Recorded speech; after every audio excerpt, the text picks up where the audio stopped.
Hello, everyone. My name is Alex Leal, and I am joined by my team members Jesus Cadena, John Carta, Elizabeth Lucero, and Forrest Jansen.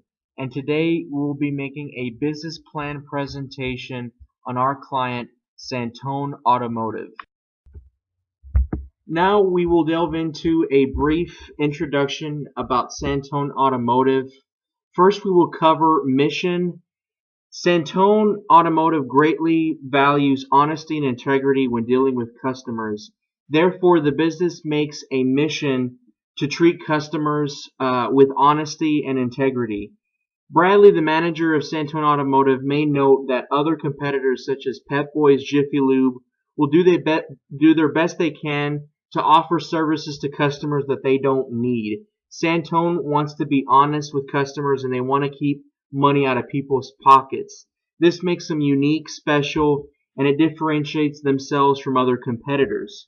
With regards to vision, Santone would like to expand. They currently have one location and they would like to have more locations in San Antonio, Austin, in the local area, but they don't plan to become a corporation. With regards to current strategies, they currently are renting out a location that they're renting out for $4,000 a month, and they would like to buy this property in the near future. For financial ratio analysis, we provided the following: quick ratio, current ratio, total debt to net worth, fixed assets to net worth, and pre-tax return to sales. The table on the screen demonstrates that Santone Automotive's quick ratio is greater than the industry average for all 3 years, which means that Santone has a greater asset percentage to its competitors. Santone Automotive's current ratio is greater than the industry average for the first 2 years. Therefore, Santone Automotive has a greater asset percentage to its competitors. Santone Automotive's total debt to net worth ratio is the same throughout the 3 years and shows that Santone Automotive does not have that much financial leverage. Since Santone Automotive's fixed asset to net worth are lower than 1, this indicates that the company is less vulnerable to unexpected changes. For years 2 and 3, Santone Automotive has a higher return of sales ratio compared to the industry average, meaning that Santone Automotive is converting a majority of its sales into profits. Santone Automotive was first opened in January 2016. During the first couple months of operation, Santone Automotive counted a total of 224 customers as of February 20, 2016. The auto repair shop caters to all age group and its customers vary in age. While some are millennials in their early 20s, others are 90-year-old. Management anticipates that its expected service clientele will be local, low to middle income earning, male and female between the age of 25 and 90. Okay, now we will delve into potential demographic groups that Santone Automotive could potentially pursue. First, we will cover millennials, and millennials are important for three reasons. Number one, they have little knowledge of vehicles, so this presents a great opportunity for the business to educate and inform millennials. Number two, they always seek the web before they determine on an automotive shop that they want to pursue. So definitely having a strong online presence is critical. And number three, 75% of millennials between the ages of 18 and 24 have a social media site. So it's important that the company develop a social media presence. Also, other potential demographic groups include first-time walk-in customers. The business report delves into several ways to market to customers coming into their first time and using the waiting room as a way of marketing to customers and to keep them coming back. And also, as well, another group is environmentally responsible consumers. In fact, over 70% of consumers that were pulled in a survey said that the environment plays an important role on the decision when it comes to buying automotive services. Santone Automotive has a variety of challenges linked to these five forces. The business currently has power over the buyers, substitute, and new entrants. Based on this five force analysis, Santone Automotive must ensure effective measure to prioritize competitive rivalry and bargaining power of suppliers. Hi, my name is Elizabeth Lucero. I'm going to be going over the value chain activities for Santone Automotive. The value chain activities are broken down into two different categories, the primary and the secondary activities. Primary activities consist of inbound logistics, operations, outbound logistics, marketing and sales, and service.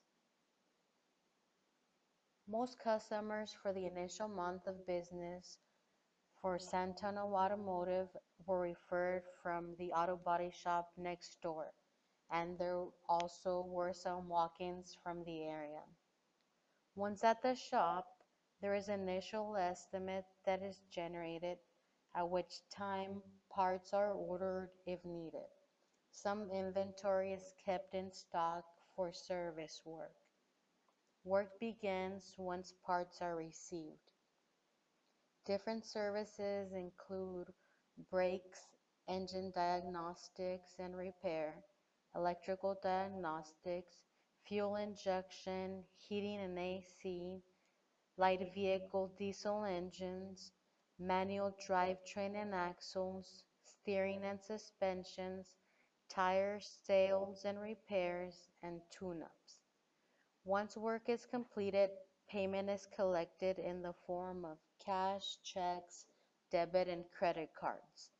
Receipts are generated and the information for the service and the customer is stored.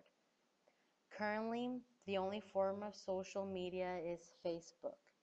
They have an active website, and the other form of advertisement is word of mouth referrals. The follow-up activity after repairs are complete would be honoring warranties.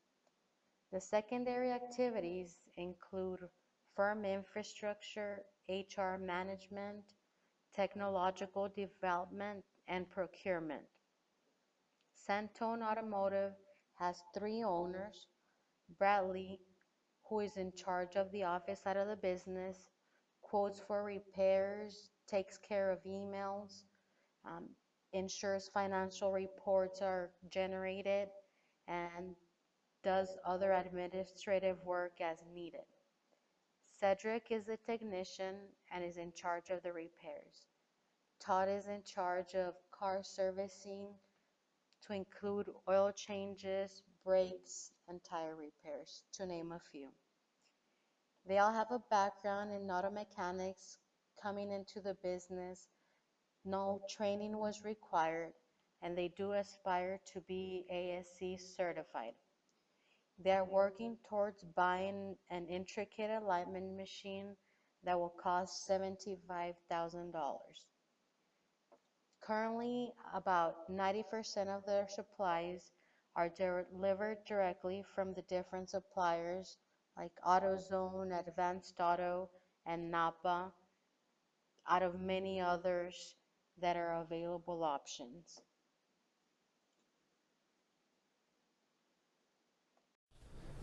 Hello, my name is William Jansen, and I'll be covering the SWOT analysis and the recommended strategies that our group came up with based upon our research and interaction with our client. The SWOT analysis consists of four quadrants: strengths, weaknesses, opportunities, and threats of the external environment on our client. Santone Automotive has a number of strengths, some of which include a low-cost, high-quality operating model, a partnership with a neighboring body shop, and that the used car niche is serving the company well, which I will get into in a little bit. Santone also has a couple of weaknesses, one of them being the increasing need for certification in the industry and the technology gap as compared to other older shops. Santone also has a number of opportunities, such as the growing car complexity, meaning that customers will be needing to bring their vehicles in and they won't know how to service them, so Santone will be able to train themselves on these vehicles to be able to offer a high quality service that the customer wouldn't be able to do themselves.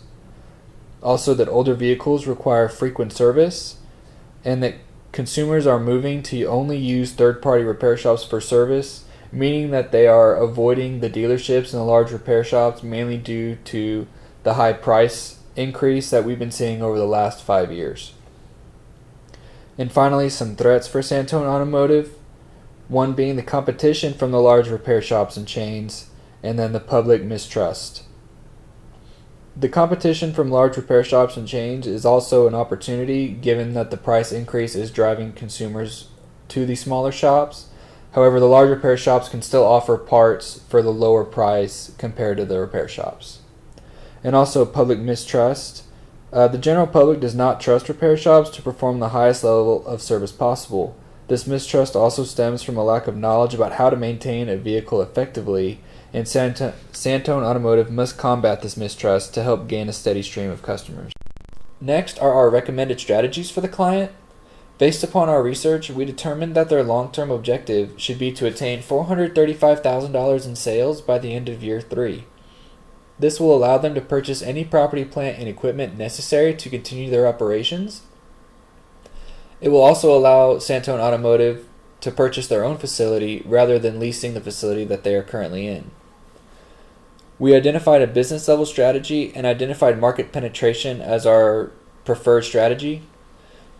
Santone is already operating on a low price model. By penetrating into the current market, they will be able to take away market share from some of the other repair shops and grow their operations.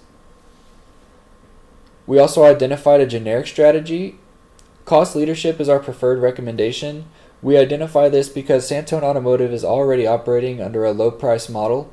By also implementing a cost leadership approach, they will lower their overall costs, and this will increase their bottom line and profitability in the future.